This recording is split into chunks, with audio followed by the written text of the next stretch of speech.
In this video, we're going to explore how the Levels tool can help you adjust the tonal range of a photograph. The tonal range refers to how intense the shadows, midtones and highlights are within your image. Firstly, we're going to introduce ourselves to the Layers panel and the idea of layers. Down on the bottom right here, we can see the Layers panel. It doesn't look like much yet, but this area can become quite busy. It contains layers, and a good way to explain these is by imagining stacked sheets of acetate. As you make adjustments, add text or images, etc. to your document, you should do so by making each change on a new layer, or a sheet of acetate if you will. You can see through the transparent areas of each layer to the layers below, and you can change the order of them as you like to create different effects. The best way to really learn this though is to be hands-on, so we'll be using layers frequently as we progress through this series. Go ahead and click the half white and half black circle in the Layers panel to bring up a menu of adjustments that we could make. You can scroll down slightly to reveal them all. Let's click on Levels. We can see that it's added a new layer to our Layers panel. This layer is known as an adjustment layer, as it doesn't contain any imagery or text, just settings or instructions about how to adjust the layers below it. We can change the names of the layers by double-clicking on the text. The Layers panel can become very confusing if you don't keep your layers named appropriately.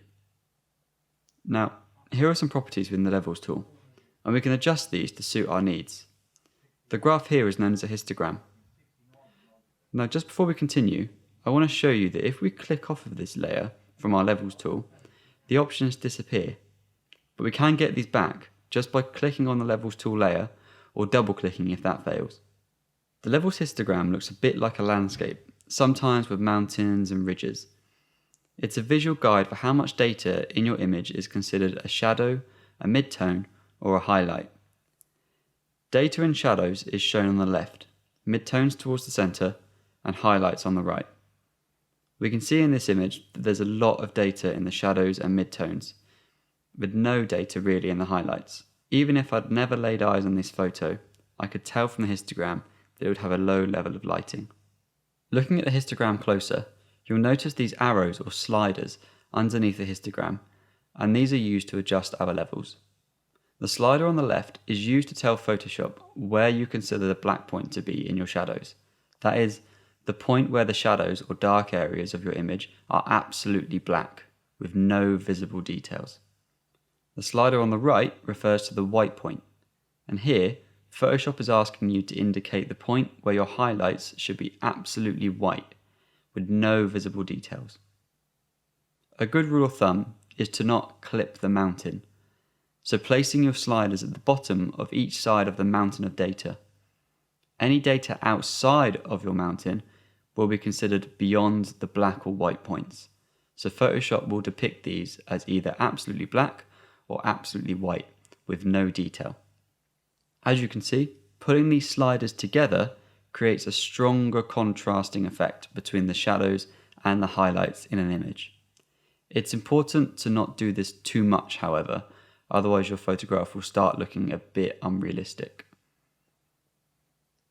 The middle slider adjusts the midtone of our photo, or rather, it changes the intensity of the middle range of grey tones. I can position this to create a realistic feel to my photo, or an artistic one. For example, opting for a faded appearance by lightening the midtone slightly.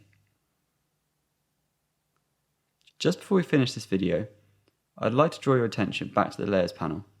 Over here, you can see a little eye next to each layer, and this is Photoshop's way of telling us that each layer is visible.